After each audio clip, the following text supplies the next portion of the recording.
Assalamualaikum, selamat pagi teman-teman.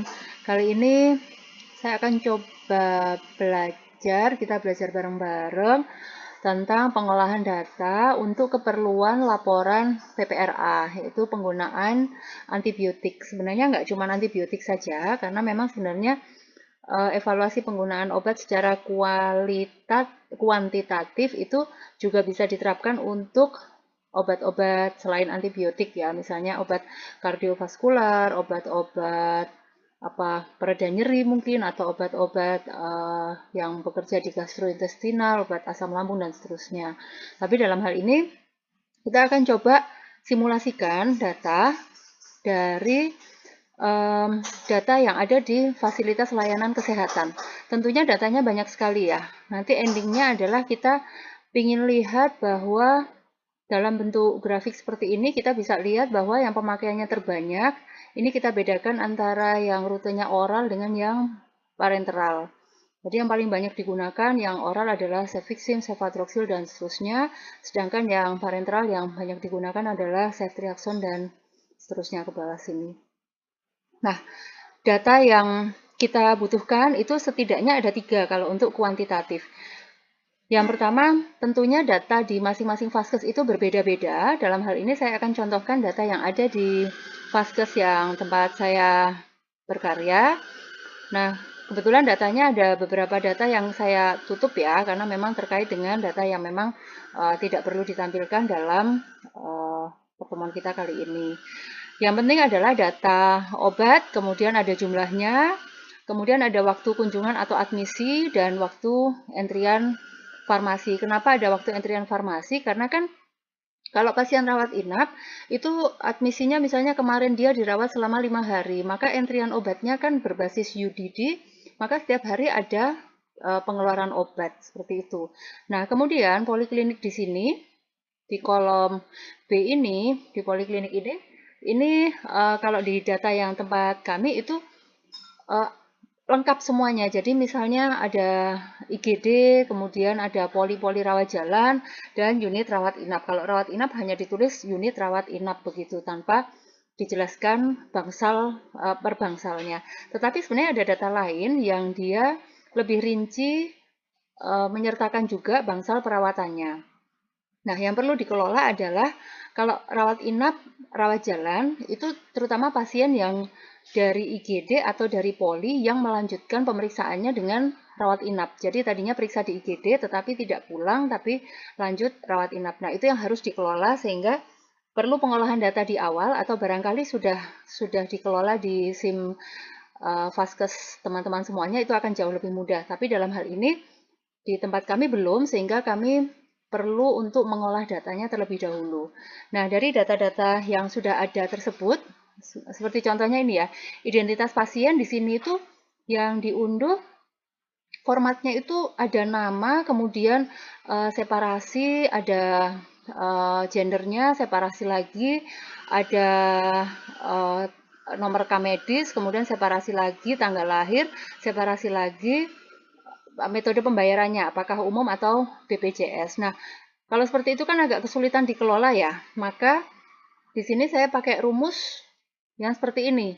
Nah, pakai regex, bacanya apa? Regex replace. Nah, pakai rumus seperti ini, jadi saya keluarkan angkanya. Nah, nanti dari angka itu saya ambil pisahkan antara nomor rekam medis dan tanggal lahir gitu.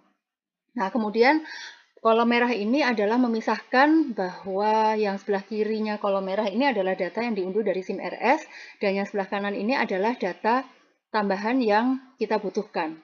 Nah, asalnya dari mana data tambahan ini? Yaitu dari sheet referensi ini. Jadi sheet referensi ini adalah kompilasi nama obat, semua nama obat yang terkelola dari data ini, ya, dari kolom yang obat, kolom D ini. Kalau misalnya ada beberapa data, maka bisa juga dijadikan satu, ya, maka disebutnya data kompilasi. Misalnya, oh ada data pengeluaran obat, oh ada data pemakaian, ada data rawat inap, rawat jalan, dan seterusnya, itu bisa dikelola bersama di situ. Kemudian, setiap obat ini kan kadang ada yang mereknya beda tapi komposisinya sama ya, seperti asetosal ini kan ada beberapa merek. Nah, maka kita mengacu ke nama kumulatifnya. Nama kumulatif ini saya mengambilnya dari nama yang ada di berdasarkan WHO. Mungkin teman-teman nanti bisa tambahkan juga atau mungkin saya akan tambahkan juga kode KFA yang digunakan di Indonesia. Cuma dalam hal ini saya masih pakai kodenya ATC. Kemudian saya tambahkan juga kode jenis. Kode jenis ini meliputi kalau misalnya ada jenis yang akan kita kelola, misalnya antibiotik kardiovaskular, mungkin gastrointestinal dan seterusnya bisa dilengkapi di sini. Saya memang belum melengkapi ini semua karena belum sempat ya, belum selesai. Kemudian ada kekuatan sediaan dan unit. Nah, kekuatan sediaan dan unit ini kan melekat di obatnya, melekat di seperti ini. Misalnya asetosal 80 mg, maka kekuatan sediaannya 80, unitnya miligram. Nah, ini belum saya lengkapi, kenapa? Karena sebenarnya akan lebih ideal kalau misalnya kita nanti menyamakan dengan yang di kode ATC DDD-nya WHO, misalnya seperti ini. Nah, ini ya, amoksisilin. Di sini kan misalnya amoksisilin 500 mg. Nah, di sini kan mestinya kita bisa nulis nih di kekuatan sediaan ini 500 mg. Tetapi karena di kodenya WHO itu pakai satuannya gram, maka kita mesti sesuaikan supaya nanti ketika kita menghitung tidak simpang atau tidak bias. Seperti itu. Nah, ini untuk yang antibiotik insya Allah sudah lumayan lengkap lah ya, jadi bisa digunakan. Tapi misalnya nanti ada kesempatan saya ingin melengkapi semuanya sehingga nanti datanya lebih bermanfaat ya untuk evaluasi ke depannya. Barangkali dibutuhkan. Selain untuk evaluasi penggunaan obat, tentunya data yang lengkap seperti ini bisa sangat bermanfaat juga untuk perencanaan tahunan sehingga nanti mengurangi potensi overstock maupun stok kosong seperti itu. Ya, yang memang tidak bisa dihindari memang obat ED ya, tetapi setidaknya bisa ditekan atau diminimalkan seperti itu. Nah, kemudian ini tadi data tambahan yang dibutuhkan asalnya dari situ, kemudian kita masukkan rumus-rumusnya di sini. Saya pakai XLOOKUP, kemudian juga menggunakan perkalian biasa ya, pemakaian dikalikan kekuatan sediaan dibagi dengan DDD-nya WHO. Kemudian jenisnya juga saya masukkan, kemudian apakah dia termasuk rawat jalan atau rawat inap. Kalau rawat jalan saya tulis di sini ralan, kalau rawat inap saya tulis ranap. Ini juga ada rumusnya kalau misalnya teman-teman dari SIM RS-nya sudah bisa mengelola atau mengeluarkan data yang lebih lengkap, itu akan sangat membantu. Nama kumulatif dan juga rutenya, karena rute ini nanti akan terbaca pada saat kita mengolah data untuk laporan, gitu ya. Kemudian ada juga data length of stay atau lama rawat inap untuk pasien-pasien yang rawat inap gitu. Admisinya misalnya ini tanggal 27 Desember, dia masuk tanggal 27 Desember, keluarnya tanggal 3 Januari. Kalau ini saya ambil dari SIM RS langsung, jadi dia sudah ada waktunya seperti ini, jadi tidak perlu kita hitung lagi ya, tapi misalnya perlu menghitung ya tinggal dikurangkan saja. Dari tanggal keluar dikurangi tanggal masuknya, seperti itu. Nah, dari data-data yang sudah kita miliki, maka kita bisa mengolah data seperti ini. Saya ambil filternya di sini tanggal awal dan tanggal akhir bisa memilih. Kemudian jenis ini dalam rangka yang sekarang ini yang akan segera dilaksanakan kan yang untuk antibiotik ya. Jadi sementara hanya saya berlakukan untuk yang antibiotik, tetapi tidak menutup kemungkinan kedepannya bisa untuk jenis obat yang lain. Layanan juga saya pisahkan antara rawat jalan dan rawat inap. Kemudian kalau misalnya kita pilihnya rawat inap, maka di sini di kolom F ini yang sekarang saya coba warnai kuning ya. Nah, ini maka dia menunjukkan merujuknya ke data length of stay yang di sini. Tetapi kalau kita mengambilnya ini adalah rawat jalan, maka dia akan merujuk ke data yang di sini, jumlah pasien atau jumlah kunjungan pada periode waktu tertentu. Tentunya kalau ini kan data pasiennya bisa terduplikasi ya, maka kita menggunakan rumusnya itu adalah di sini tadi kita pakai rumusnya adalah coba kita lihat count unique ifs ya, count unique ifs artinya selama bulan Januari itu ada 2.420 kunjungan pasien rawat jalan. Seperti itu. Nah, kemudian datanya di sini juga sudah mengikuti data yang sesuai periode, jenis, dan layanan ini tadi, dan DDD per 100 bed days atau 100 kunjungan ya.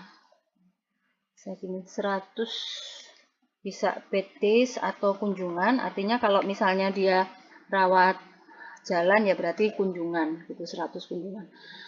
Itu seperti ini, tetapi kan ini belum urut ya teman-teman ya. Padahal untuk tahu DU90 itu kan harus urut datanya. Maka tabel yang ini hanya tabel yang bantuan atau yang dia merujuk ke data agregatnya, data mentahnya gitu. Nah, sedangkan tabel yang satu lagi yang di sini ini sudah urut karena kita lihat di sini rutenya juga sudah urut, kemudian DDD-nya atau penggunaannya juga sudah urut mulai dari yang paling banyak sampai yang paling sedikit. Kemudian dari persen pemakaiannya bisa kita hitung dari DDD per 100 bed days atau 100 kunjungan. Kemudian bisa kita hitung persen kumulatif yang ini bermanfaat bisa untuk kita lihat ngitung DU90. Dalam hal ini, dalam periode ini untuk rawat jalan dan antibiotik, maka DU90-nya adalah yang ini. Ya, 39, 63, 77, 85 sampai di sini. Artinya ada 5 macam obat, amoksisilin, cefixim, asitromisin, ciprofloxacin, dan levofloxacin yang menduduki DU90 atau penggunaan obat yang terbanyak.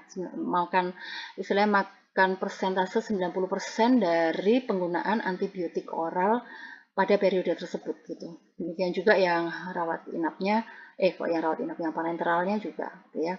Kalau misalnya ini tadi kita ganti rawat inap, ya, maka mestinya yang oralnya mungkin lebih sedikit ya, atau mungkin agak lebih sedikit lah. Maksudnya yang parenteralnya lebih banyak karena banyak obat suntik yang digunakan di rawat inapnya. Nah, nanti datanya ini akan kelihatan di chartnya seperti ini, langsung muncul dan berubah sesuai dengan datanya tadi. Gitu, sesuai periode data yang kita pilih. Gitu. Dan ini periode data juga bisa dipilih, tetapi ini kayaknya juga saya berpikir kalau misalnya gini, ini ya, misalnya ini kan sudah muncul nih 531 untuk lama rawat inapnya ya, length of stay-nya. Kemudian kayak cefixim, cefadroxil ini kan dipakainya kan biasanya nggak semuanya dipakai di rumah sakit gitu. Jadi ada yang digunakan sebagai resep pulang. Nah, itu kan mestinya apa? Dihitung sebagai rawat jalan ataukah tetap dihitung sebagai penggunaan rawat inap gitu ya. Itu bisa nanti tergantung aturan di rumah sakit masing-masing apakah mau dikelola sebagai obat rawat jalan atau rawat inap kalau obat pulang pasien rawat inap. Nah, kemudian untuk periodenya juga bisa ganti. Misalnya di periode Februari kita ambil di bulan Februari, ya tentunya akan berbeda ya, baik length of stay-nya maupun di jumlahnya ini. Jadi teman-teman bisa amati begitu.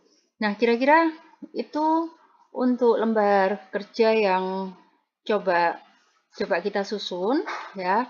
Kalau misalnya nanti ada masukan atau ada rumus yang lebih lebih simple yang bisa digunakan untuk data sebanyak ini, kita bisa saling sharing, kita bisa saling diskusi karena ini sebenarnya data 1 tahun itu ada, kalau kita tarik ke bawah, 267.105 data gitu ya. Ini barisnya di Excel-nya ya, di spreadsheet-nya ya, 267.105.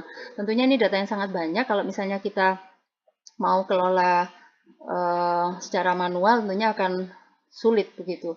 Tapi mudah-mudahan ya setidaknya dengan lembar kerja ini mudah-mudahan cukup membantu lah ya. Gitu. Baik, itu yang ya ini yang sudah tampil ya, yang Februari. Begitu, seperti ini. Jadi nanti bisa diganti periodenya. Tentunya kalau periode Januari, Februari, Maret, itu kalau dijumlahkan atau dikelola sendiri-sendiri akan berbeda hasilnya dengan kalau misalnya kita kelola langsung, misalnya dari Januari sampai Maret gitu ya. Jadi kalau misalnya datanya diminta triwulanan tentunya akan beda, dan ini kita nggak perlu menghitung lagi, tapi sudah dia otomatis menghitungkan gitu ya. Jadi kalau diminta data bulanan, data triwulan, data semesteran, data tahunan, maka tinggal kita kelola di sini, kemudian kita copy paste di suatu tempat di Word mungkin untuk laporannya yang nanti kemudian kita tambahkan narasi-narasi yang memudahkan pemegang kebijakan untuk bisa menindaklanjuti. Begitu kira-kira teman-teman, mungkin kalau teman-teman berminat untuk membuat lembar kerjanya bersama saya, atau mungkin teman-teman ada yang ingin diskusi lebih lanjut atau memberi masukan, saya sangat terbuka. Terima kasih. Semoga bermanfaat. Salam sehat. Wassalamualaikum warahmatullahi wabarakatuh.